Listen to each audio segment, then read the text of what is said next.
monde, j'espère que vous allez bien. Je reviens après un long moment d'absence, je sais. Franchement, ça me fait super plaisir d'être de retour. Si vous venez d'arriver pour la première fois ici, donc je m'appelle Maud. Sur ma chaîne, je parle de carrière, de finances et de lifestyle, mais surtout de mes voyages.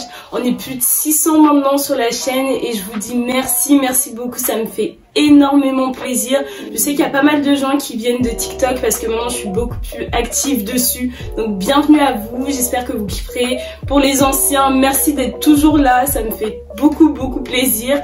Je tenais à vous dire que je suis disponible aussi bien ici sur YouTube que sur Insta si vous voulez m'envoyer des DM pour pouvoir me poser des questions. Et maintenant la grande nouveauté, on va dire, c'est que je suis vraiment plus active sur TikTok, où là je vais faire des vlogs, je vais vous parler toujours des mêmes sujets, carrière, finances, perso, lifestyle, et dans des formats beaucoup plus courts. Après je vais essayer quand même d'alimenter ma chaîne YouTube de temps en temps, histoire de pas complètement terminer à l'abandon, et surtout pour des sujets un peu plus longs, que je veux un peu plus complets. Mais en tout cas ça me fait énormément plaisir de vous revoir. Welcome back et merci encore d'être toujours présent.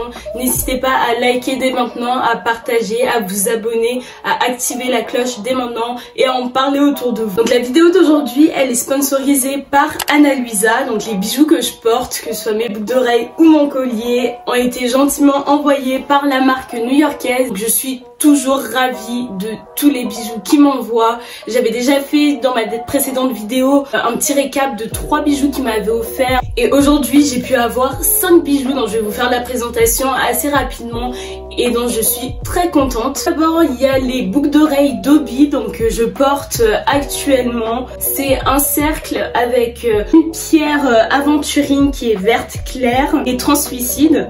Donc du coup ces pièces sont trempées dans de l'or 14 carats. C'est super élégant et ça rajoute un peu de couleur. Et le plus c'est que ces boucles d'oreilles matchent avec le collier que je porte aussi actuellement. Donc pareil, ce collier est en chaîne en fait.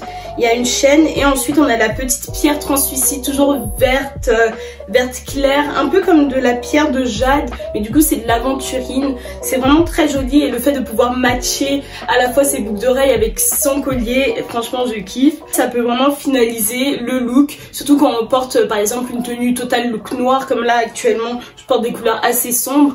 Bah là ça peut rajouter la petite touche colorée que j'aime beaucoup. Ensuite j'ai choisi des boucles d'oreilles Ashley. Donc il s'agit de 2 cercles qui sont combinés. Donc une qui est texturée et l'autre qui est un peu plus lisse. Et je me suis rendu compte en fait en les ouvrant que on peut même faire un format un peu 2 en 1, soit les porter les deux ensemble ou même retirer la partie qui est un peu plus texturée pour ne garder que la partie qui est lisse. Il y a les boucles d'oreilles Donna, ça c'est littéralement ma pièce favorite de toutes celles que j'ai choisies. Elles sont très jolies, enfin c'est vraiment magnifique. En fait il s'agit de 3 chaînes qui pendent et c'est parfait pour compléter un look, lui donner une touche très habillée, très élégante.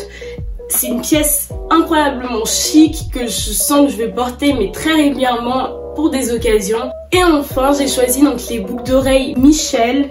Donc il s'agit de 2 cercles, dont un cercle qui est texturé avec des motifs qui sont très originaux mais subtils. Je trouve que ça donne un petit côté bohème que j'aime beaucoup. C'est une pièce qui est certes grande et imposante mais qui n'est pas lourde du tout. Je vous mettrai toutes les informations en barre d'infos comme d'habitude. En tout cas la marque Ana Luisa je recommande énormément. L'envoi des colis se fait très rapidement et surtout qu'en ce moment il y a une campagne pour la fête des mères. Donc c'est l'occasion pour faire des cadeaux pour vos mamans. C'est vraiment très raisonnable comme prix et vous pouvez avoir en plus 10% de réduction en utilisant mon lien et mon code MAUDJ10. Dans tous les cas je vous mettrai toutes les infos qu'il faut avoir dans la barre de description, donc n'hésitez pas à faire un tour. Du coup pour venir dans le vif du sujet, aujourd'hui je voulais vous parler des CV. Je voulais pas faire une vidéo où je vais vous lister les points, ce qu'il faut faire, ce qu'il faut pas faire, parce que de 1 je ne suis pas RH et ça je tiens à le dire dès maintenant. Je travaille pas dans les ressources humaines. La démarche que j'ai voulu avoir ici, c'est de prendre 3 CV que j'ai eu dans ma vie. Donc un au tout début de ma carrière entre guillemets, donc je venais à peine d'avoir le bac, je crois que j'avais fait 1 an de prépa et c'est le CV que j'ai commencé à envoyer pour trouver des jobs d'été ou des choses comme ça. Ensuite le deuxième, c'est un CV que j'ai eu plus ou moins tout au long de l'école de commerce, ce CV notamment qui m'avait permis de trouver certains de mes stages et mon alternance et mon CDI aussi. Et enfin un troisième CV que j'ai mis à jour très récemment en entrant en CDI parce que personnellement, je pense qu'il faut toujours avoir un CV à jour, peu importe, même si vous êtes dans un métier très stable, le mieux c'est d'en avoir un parce que on ne sait jamais. L'idée, ce sera pas de moi vous dire ce qui va ou ce qui va pas dans vos CV, ce sera plutôt de moi regarder avec des années de recul mes anciens CV et de me dire ce qui va ou ce qui allait pas du tout, parce que bien entendu il y a des choses qui n'allaient pas du tout, et à partir de ça vous pourrez peut-être prendre certains conseils, les appliquer à vous ou à vos CV, et peut-être que ça pourra vous aider de cette manière. Donc voici l'un de mes tout premiers CV que j'ai utilisé en sortant du bac pour mes tout premiers jobs d'été. Comment vous dire, ce CV était quand même très sec. Il y avait peu de couleurs, j'ai rajouté un peu de bleu histoire que ce soit pas trop ennuyeux, mais ça l'était quand même beaucoup, avec mon nom, mon prénom, enfin les informations personnelles, un détail que ce soit sur ma formation et mes diplômes, mes expériences professionnelles, l'informatique, les langues que je parlais et mes centres d'intérêt, mais c'est quand même très neutre.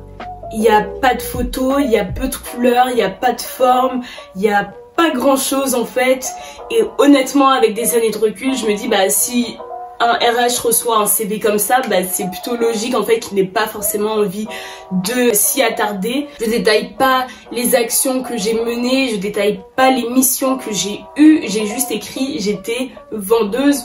Point. En termes de scolarité, j'ai pas détaillé les matières que j'avais apprises. Donc voilà, c'était un CV vraiment le plus basique de chez basique, le CV qu'on fait en 5 minutes. Et honnêtement, bah, je pense pas que ce soit une démarche à suivre. Ça manque énormément d'informations, je pense. Et même visuellement, c'est pas un CV sur lequel on souhaite s'attarder, je pense. Pour les langues, tout ce qui est lu, écrit, parlé, langue maternelle, enfin c'est pas suffisant. Je pense qu'il faut donner un peu plus de précision, que ce soit si vous avez passé un TOEIC, donnez votre score TOEIC, même en termes de niveau européen, que ce soit A1, A2, B1, B2, ça donne un peu plus de perspective sur ce que vous savez faire. Et aujourd'hui, avec toutes les certifications qui existent, on peut plus juste s'arrêter à ce lu écrit par les, il faut du concret. Pour ce deuxième CV que j'ai utilisé en entrant en école de commerce et durant, on va dire, toutes mes années d'école, on sent un peu plus une évolution et on sent surtout que l'école est passée par là, dans le sens où l'école de commerce, on avait pas mal d'ateliers où ils nous donnaient un peu plus de conseils sur comment formaliser notre CV et le rendre un peu plus acceptable et le rendre un peu plus recrutable, on va dire. On avait plus de visuels, on avait même un espèce de bar à CV où on pouvait utiliser voilà des formats de CV. Et surtout, quelque chose qu'on nous a appris, c'est que en fonction du secteur dans lequel on postule, tous les CV ne sont pas bons à prendre. Si je cherche un métier dans le secteur de la finance, je vais pas commencer à avoir un CV mais multicolore, hyper créatif. Non, il faut un CV plutôt neutre. Alors que justement, si je cherche quelque chose dans la communication, dans quelque chose de très créatif, très design, là il faut vraiment s'exprimer dans un CV et laisser parler son imagination. J'ai cherché directement quel CV il y avait dans les secteurs de la finance et j'ai trouvé celui-ci. Donc j'ai essayé plus ou moins de le reproduire et d'en faire quelque chose. Donc je me suis attardée sur des couleurs. J'ai essayé d'avoir des nuances de couleurs toujours autour du noir, gris, bleu, parce que pour moi c'était un peu les couleurs de la finance. Et ce CV est quand même plus complet, plus détaillé, avec d'abord le profil. Donc quel est mon profil? Est-ce que je suis étudiante en L3, en M1? Je suis une étudiante qui recherche une alternance? Voilà, 2-3 lignes qui expliquent concrètement ce qu'on est, ce qu'on cherche, des mots-clés pour nous caractériser.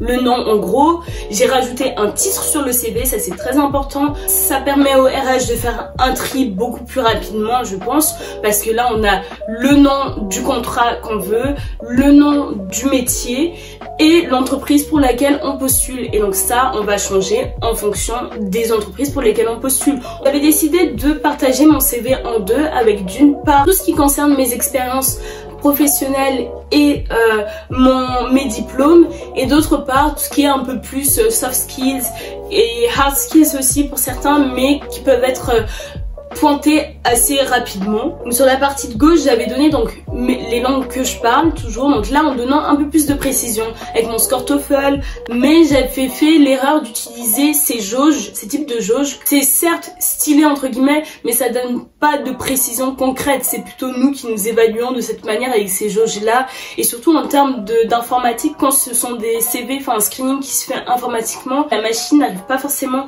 à reconnaître, donc que ce soit ça, les jauges comme ça, ou les étoiles, ou plein de petits points, en fait c'est très peu concret. Donc du coup garder là comme je l'ai écrit niveau intermédiaire B1, c'est quand même plus concret que un petit point bleu sur une barre qui veut en soi rien dire.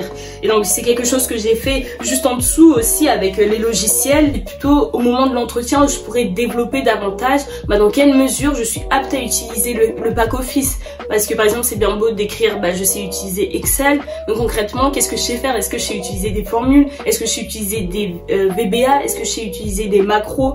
Là en fait c'est à nous de pouvoir développer ça en entretien, mais sur le CV mettre des jauges, ça ne veut rien dire. Dans la partie droite de ce CV là, donc c'est là où je vais détailler donc toutes mes expériences professionnelles et mes formations. À cette époque là je trouvais que j'avais pas suffisamment d'expérience professionnelle, donc je préférais mettre la formation d'abord et ensuite les expériences, mais je pense que plus on avance dans notre carrière, plus il est judicieux de mettre nos expériences dans un premier lieu et ensuite notre formation. Contrairement à l'ancien CV, j'ai écrit donc le nom de mon école, les matières que j'avais étudiées en fonction des années, en bas du coup les expériences professionnelles que j'ai eues. Ce CV je l'ai utilisé jusqu'à postuler à mon CDI, et la personne avec qui j'ai échangé m'a fait la remarque que le nom de l'entreprise dans laquelle j'avais travaillé n'était pas suffisamment visible, dans le sens où je l'avais même pas mise en gras, même pas en majuscule.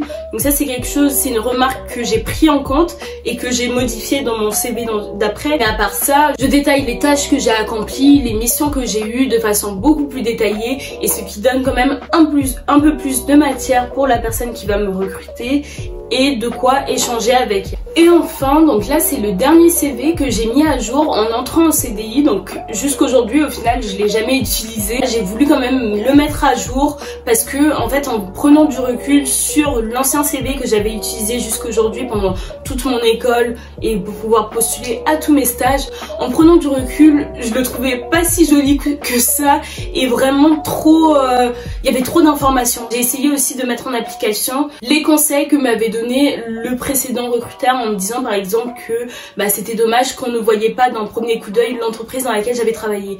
Du coup je suis allée sur Canva et là j'ai trouvé des modèles de CV vraiment très jolis et j'ai voulu choisir un modèle épuré. Et justement en le mettant à jour, j'avais l'impression que mon ancien CV, mais il y avait trop d'informations, ça allait dans tous les sens.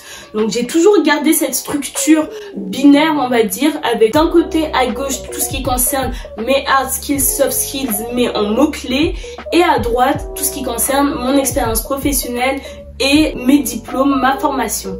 Donc là on a ma photo en centrale avec mon nom et mon poste. À gauche il y aura mes informations personnelles, mon profil, donc ce que je fais actuellement. Ensuite il y a les logiciels que j'utilise avec une précision si besoin, parce que forcément les recruteurs vont peut-être pas connaître tous les noms des logiciels. Il y a la langue que j'utilise, et là comme vous pouvez le constater, j'ai supprimé les jauges inutiles et j'ai mis que du concret, mon score TOEIC, le niveau que j'ai en espagnol, le niveau que j'ai en chinois par exemple, mes centres d'intérêt, donc les voyages que j'ai pu effectuer. Et donc là le changement qu'il y a eu sur l'autre partie de mon CV, c'est que j'ai placé en avant mes expériences professionnelles et en dernier ma formation, parce que à partir du CDI j'estime que c'est plutôt mon expérience qui compte et non plus ma formation. Et aussi au niveau de mes expériences, j'ai dû faire un tri aussi, parce que arrivé en CDI c'est bien beau d'avoir fait des jobs d'été, mais c'est plus ça qui compte. Ok j'ai été vendeuse, ok j'ai travaillé dans l'administratif, mais c'est plus ça, c'est plus sur cette base là qu'on va me recruter, mais plutôt sur mes stages que j'ai effectués en lien avec le métier pour lequel je postule. Ça va être mon alternance et ça va être mon CDI actuel. J'ai pu mettre ma formation avec bien entendu l'école dans laquelle j'ai été diplômée, et là je ne détaille plus les matières en fait, parce que j'estime que ça n'a plus raison d'être. Visuellement c'est un CV que je trouve beaucoup plus neutre. C'est pas mon CV définitif, il sera encore amené à évoluer de la même manière que ma carrière sera amenée à évoluer, et je pense que c'est ça que vous pouvez vous dire aussi. Votre CV va vous suivre tout au long de votre carrière. Et c'est aussi plus ou moins un reflet de votre personnalité. Donc ce que vous aimiez il y a 10 ans, c'est peut-être plus le cas aujourd'hui, donc c'est pour ça que visuellement ça peut changer, qu'en termes d'organisation, en termes de structure ça peut changer. En vrai on pense que c'est des détails, mais c'est vraiment la première chose que le RH voit, et il faut être au courant que le RH il voit passer des CV toute la journée. Donc voir un CV esthétiquement moyen, je pense que ça donne pas très envie. Donc le mieux, il faut que tout soit bien aligné, tout soit lisible, que ce soit fluide, et surtout faire ressortir les mots-clés. Aussi, le fameux débat de la photo ou de pas de photo. Moi, je suis de la team, il faut mettre la photo. Parce que bien entendu, les discriminations existent, on va pas mentir. Je pense que pour des personnes comme moi, je suis une femme noire, quitte à faire le tri, je pense que les recruteurs qui vont mettre en place certaines discriminations, je préfère qu'elle fasse le tri dès maintenant. Peut-être qu'elle aura pas vu mon nom de famille, là au moins elle aura ma photo et elle saura que je suis une personne noire, et honnêtement j'ai pas envie de travailler avec des racistes, donc vaut mieux qu'elle fasse le tri maintenant, comme ça pas de mauvaise surprise. Ensuite je trouve quand même que ça rajoute un peu plus de peps quand on regarde mon CV, mon tout premier CV où il y avait même pas de photo, et là ce dernier où il y a quand même une photo. Je trouve ça quand même plus agréable de pouvoir mettre un visage sur un nom, un visage sur un parcours, et c'est pour ça que je le mets aussi. Après bien entendu le dernier mot revient à vous, les RH qui vous diront qu'ils s'en foutent complètement qu'il y ait une photo ou pas. Moi je trouve que c'est quand même plus agréable, ça rajoute un peu plus de couleur, ça peut montrer en plus un personnage un peu sympathique. Vous êtes là, vous souriez, vous avez votre tenue professionnelle. Donc voilà, mes 3 CV sont passés à la barre. Dites-moi en commentaire ce que vous en pensez. Je répète encore une fois, je suis pas RH et c'est des conseils que j'ai utilisés pour moi et qui ont marché pour moi, mais ça sera peut-être pas le cas pour vous. En tout cas, continuez à faire vos recherches, continuez à regarder plein de vidéos et à vous faire votre avis, parce que typiquement on aura des avis totalement différents. Comme je le disais avec la photo, certains vont dire oui il la faut, d'autres non pas du tout. Vous verrez ce qui marche, vous verrez ce qui marche moins, et là ce sera l'occasion de construire quelque chose à votre image. Avant de terminer cette vidéo, je voulais encore une fois remercier Anna Luisa de m'avoir envoyé tous ces bijoux. Je vous invite également à liker la vidéo, à la partager, ça me fera énormément plaisir, à vous abonner et activer la cloche, parce que surtout que là en ce moment voilà je faisais un peu moins de vidéos, au moins vous serez tenu au courant directement dès qu'il y a une vidéo qui sort. Et on se dit à très vite, merci encore d'être là, merci et à bientôt, bye.